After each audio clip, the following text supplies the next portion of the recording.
What is going on, guys? For today's video, I will show you the best lightning strike Slayer build in Pact of Exile 3.26. This is a super reliable mapper with smooth clear, solid single target damage and really high consistency right from day one. One of the biggest upsides is how tanky this setup is. With the crazy frenzy charge stacking and the Slayer's massive life leech through the wall pact, you will get insane sustain. You'll also get built-in physical reflect immunity, which means you can just roll straight into the maps without worrying about bad mods. This build uses very few buttons, making it super smooth to play. If you're looking for this build's path of building, then click my link in the description.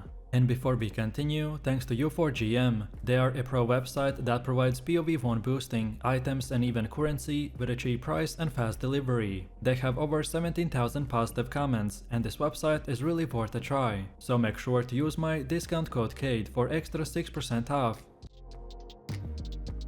The Lightning Strike build is insanely strong in 3.26, thanks to a few major buffs. First up, endurance charges. This patch they now give more elemental mitigation in addition to the physical damage, which effectively doubles their value. So not only do you tank hits better, but you can tank everything better. Then there's over leech, the Slayer's signature mechanic. You basically cannot die to damage over time. You're consistently leeching more than any damage over time effect that the game can dish out. So things like the corrupted blood, poison, ignite and everything else pretty much does not matter. You're unkillable unless you're one shot. And now here's where it gets spicy. The wall pact is super OP. It makes melee leech instant, but rage leech remains normal. And guess what? Lightning strike counts as both. So when you hit with melee, you will insta heal. When you hit with the range projectiles, you will get over leech. So you're pretty much healing 8000 life per second plus stacking over leech, which makes us not only brokenly tanky, but also deal super high DPS. So let's take a look at the leveling. I've split this part into two PoE links. So first we have from level 1 to 67, and then the second one picks off after the campaign, and will guide you straight to the endgame. The day 1 lightning strike setup already delivers around 13 million DPS with modest accessible gear, and by using 500 elemental DPS claw and the leukocyte shield for easy accuracy and early crit scaling. If Leukocyte Day is out of reach, then the high-res Truth or the high-res Sight are viable substitutes. The core skill setup includes Lightning Strike, Nightblade, Multi-Strike, Inspiration, Trinity and Returning Projectiles, with only Trinity being a flex slot. Nightblade is crucial for elusiveness and crit scaling, while Rage is initially gained through the Glove Implicits and then later through a lethal Pride Javel. Defensively, the build is exceptionally durable, featuring instant life leech, sustain over leech, elusive, reflect immunity, endurance charge mitigation, and full element avoidance via the ancestral vision and the crafted boots. As gear improves, swap to a stronger claw, add the yoke of suffering integration and optimize rares so that the build can scale beyond 60 million DPS in the endgame. Even without the top end upgrades, it clears tier 16 maps on day 1 effortlessly. This is a smooth, fast and straightforward build, no clunky mechanics or micromanagement, just consistent power and survivability. Next up, let's take a look at the Ascendancy choices. First priority is the Bane of the Legends. This gives you instant kill on enemies under 20% life, which massively will boost the clear speed and smooths out the mapping. After that, take the Headsman, which ramps up your damage against rares and bosses, while also granting AoE and immunity to Reflect, which is essential for pushing endgame content. Your third one should be the Brutal Favor, giving you permanent life uptime, stun immunity while leeching, and solid survivability through the overleech. It makes mapping feel smoother and protects you in the high damage scenarios. Lastly, grab the Masterful Form, which gives you a free endurance and frenzy charge, and opens the door to scaling further frenzy charges through the gear and the passive tree. This node is critical for both offense and defense in the late game, especially with the Heat Shiver scaling and the frenzy stacking, so aim to finish your Uber Lab early as these nodes are powerful and scale very well.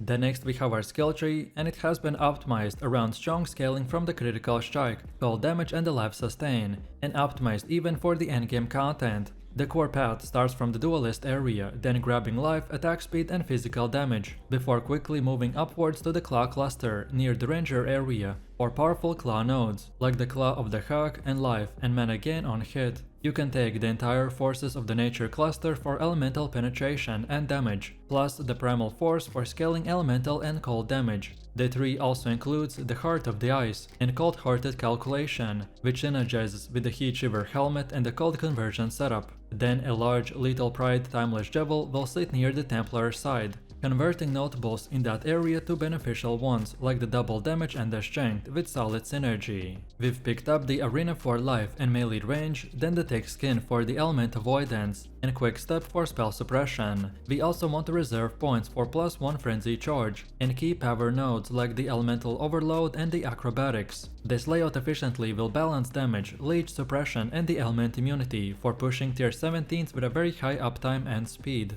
Next up we have our skill gems. Our main damage setup revolves around the Wall Lightning Strike, supported by Inspiration, Trinity, Multi-Strike, returning projectiles and the Ice Bite. This combo allows for fast hitting multi-projectile scaling that works perfectly with the Heat Shiver and the Freeze mechanics. Returning projectile is crucial to maximize projectile overlap and boost single target damage, especially before acquiring the Nimbus. Ice Bite synergizes well with the Frenzy stacking and the freeze based bonuses, while Trinity will ensure consistent elemental damage scaling when balanced properly. The Blood Rage is always active to sustain frenzy charges and boost overall attack speed and leech. Then the Steel Skin is automated by using the life tap via the automation support by giving you a hands-free protection against burst damage. Then Enduring Cry, linked with the Urgent Orders, will provide a quick endurance charge and an emergency life buffer when needed. Then Assassin's Mark is triggered via the mark on a hit and supported by the life tap to generate power charges for the crit scaling. And then for Auras, the build runs Anger, Grace and Precision, with Enlightenment to reduce reservation by converting both offense and evasion based defenses. Next up we have gear. Your gear setup is fine-tuned to 2 setups, so non-crit and crit. The non-crit version is with the Rebuke of the Va, which is very strong early on, so there's no reason to swap to crit. I recommend to transition around level 80 to 85, once you have the Lycoseidei and a decent crit claw. Just before swapping, make sure that your Assassin's Mark has 20% quality to generate the power charges reliably. Your upgrade path starts with 2 tamings and then moves into the Lethal Pride, Yoke of the Suffering and the Relicash Impatience, and with the endgame luxury options like the Headhunter, Nimis and the Progenesis. If you're using Wall Pact, then a Divine or Amethyst Flask is viable, but Progenesis will eventually replace the Amethyst. I recommend to use evasion gear early on for affordability, but the hybrid is ideal when available. Rage is sourced from the glove implicits of a Timeless Jewel with melee hit effects, and preferably with the double damage mods. For crafting, Fractured Bases with the Zeal or the Hatred Essences can yield you very strong and cheap claws. Heat Shiver scaling will require freeze, so avoid element maps until your cold setup is online.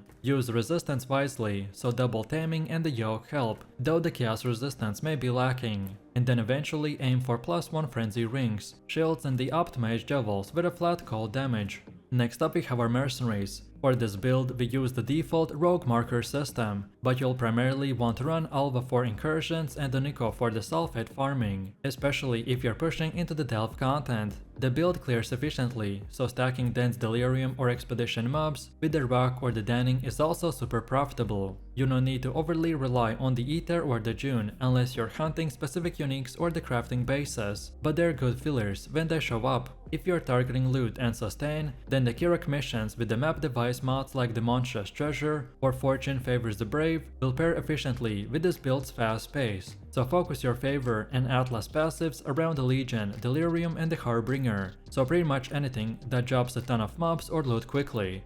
Next up, let's go over the gameplay. The Lightning Strike Slayer is all about the rhythm and momentum. Your playstyle is hit and move, dash in with the Whirlwind Blades, unleash Lightning Strike to clear packs, and reposition instantly by using the Frost Blink or more Whirling Blades. Against rares or bosses, your damage ramps up fast through the Stacking Frenzy and the power charges, plus a huge boost from the Trinity and Ice Bite. Most of your survivability is passive, so you're consistently leeching. You have overleech up nearly all the time, and you're immune to reflect in most elements. Just keep the Blood Rage running, let the automation handle your defenses, and refresh Enduring Cry occasionally if needed. Then use the Assassin's Mark against tanky mobs or bosses to spike the crit chance and damage. Then, for mobility heavy encounters, the Whirling Blades will give you a ton of uptime and repositioning, which lets you weave in and out of danger while keeping the pressure on. Just watch for chaos damage and avoid standing still for too long, as we are super tanky but not immortal. And now last but not least, let me tell you a few tips and tricks to keep in mind. So first, make sure that your trinity is properly balanced. Your elemental damage types need to stay even to maintain max resonance for the big DPS. Use my path of buildings to simulate or adjust elemental scaling. Then second, don't rush to go crit unless your gear supports it.